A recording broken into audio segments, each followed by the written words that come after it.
Hello दोस्तों, आप लोग के इंतज़ार की घड़ी ख़त्म हुई जो कि पावर स्टार पवन सिंह का जो कि रामायण सॉन्ग का आप लोग वेटिंग में थे। जो कि अयोध्या में राम मंदिर बन रहा है, उसके सभी लगभग सारे स्टार का गाना आ चुका है भोजपुरी में, लेकिन पावर स्टार पवन सिंह का गाना नहीं है। तो ऑब्वियसली जो कि आज पोस्टर जारी कर दिया है, जो कि पायल देव के साथ पावर स्टार पवन सिंह का गाना आ रहा है, जो कि बहुत जल्द आपको देखने को मिलेगा। जो कि अभी पोस्टर कमिंग सून में देना गया, जो कि आप लोग को बता दें कि कौन सा चैनल से आएगा। जो कि मनोज तिवारी भी पवन सिंह का भक्ति सॉन्ग का वेट कर रहे थे काफ़ी दिनों से, जो कि पवन मेरा छोटा भाई कब जो कि लाएगा राम का सॉन्ग। तो आप लोग को बता दूं कि पावर स्टार पवन सिंह का शूटिंग कंप्लीट कर लिया गया, जो कि स्टूडियो में जाके रिकॉर्डिंग भी कंप्लीट आज जो कि किया गया है, जो कि पावर स्टार पवन सिंह जो।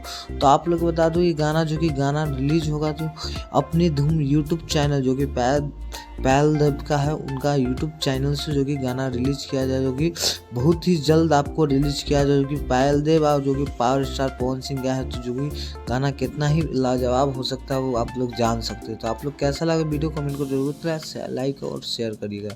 मिलते हैं नेक्स्ट वीडियो में। Tata bye bye, love you guys.